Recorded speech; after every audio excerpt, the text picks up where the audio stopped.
Friends எல்லோரும் எப்படி இருக்கீங்க? அப்போ இன்றைக்கி நமக்கு சமையலில் குஞ்சன் மத்தி கிடச்சிருக்காங்க.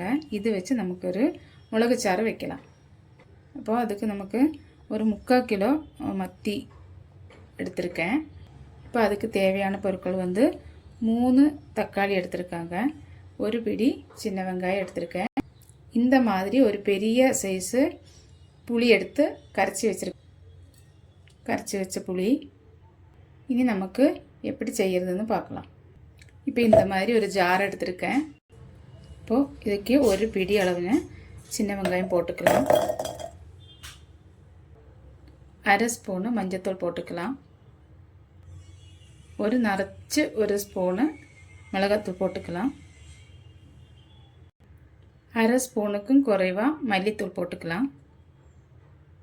இந்த 3 கட் பண்ணி வச்சிருக்கணும் தக்காளி போட்டுக்கலாம்.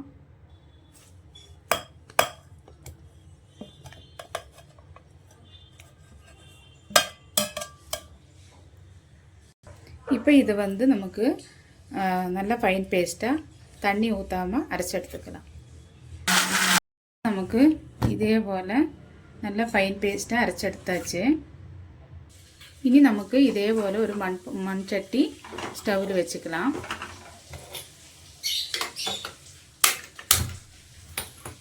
சட்டி சூடாகட்டும். சட்டி காஞ்சிருச்சு. எண்ணெய் ஊற்றிக்கலாம். தேங்காய் தான் ஊற்றிருக்கேன். இப்போ இதிலேக்கு நமக்கு 1/4 ஸ்பூன் அளவுக்கு வெந்தயம் போட்டுக்கலாம். வெந்தயம் பொரிஞ்சாச்சு. வெந்தயம் பொரிஞ்ச உடனே நமக்கு கட் பண்ணி வச்சிருக்கணும், பொடியாக கட் பண்ணி வச்சிருக்கணும் சின்ன 5-6 பல் சின்ன வெங்காயம் போட்டுக்கலாம்.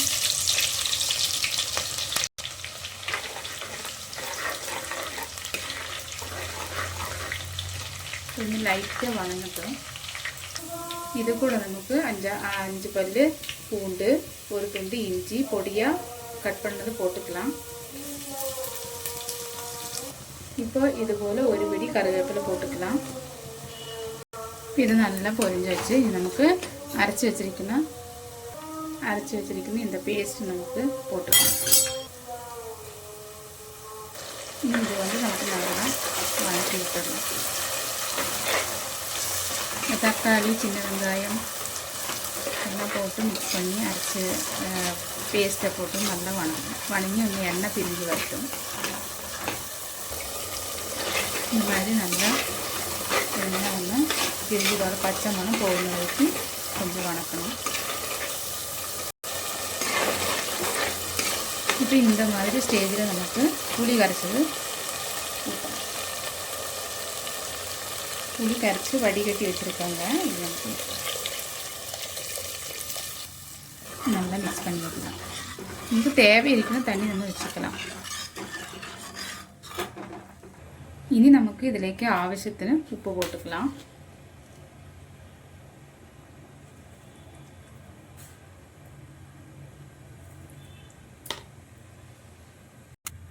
இதுவரை நல்லா மிக்ஸ் பண்ணி விட்டுட்டு இனி இது நல்லா கொதி வரட்டும். இப்போ நமக்கு நல்லா தெளிச்சாச்சு. நல்லா கொதி வந்தாச்சு. இதோட நல்லா பச்சை நல்லா வணக்கினதில் போயாச்சு.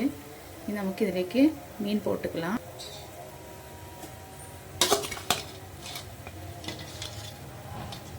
இந்த மாதிரி எடுத்து போட்டுக்கலாம்.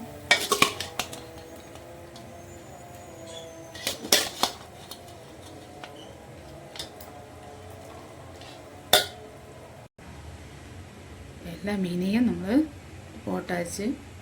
இனி இது ஒன்றும் கூட தலைக்கட்டும். பலவரும் பல ஸ்டைலில் பண்ணுவாங்க. என்னோடய ஸ்டைல் இப்படி தான். நான் இப்படி தான் மீன் குழம்பு வைப்பாங்க. மத்தியும் கிடச்சா இப்படி தான் வைப்பாங்க. ஒரு தடவை இது போல் நீங்களும் செஞ்சு பாருங்கள். நமக்கு இதே போல் மூடி போட்டு நல்லா அடைச்சி வச்சு வேக வச்சுக்கலாம். இப்போ நமக்கு இது இறக்காமல் லைட்டாக சுட்டிச்சு விடலாம்.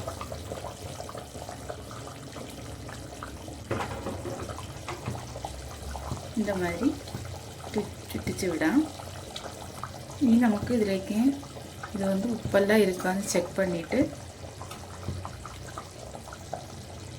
உப்பு எரிவு புளிப்பு எல்லாம் கரெக்டாக இருக்குது. இனி நமக்கு இதிலேக்கு 2 கொத்து கறிவேப்பிலை இப்படி போட்டுக்கலாம். இதுக்கு மேலே லைட்டாக கோகனட் ஆயில் ஊற்றிக்கணும்.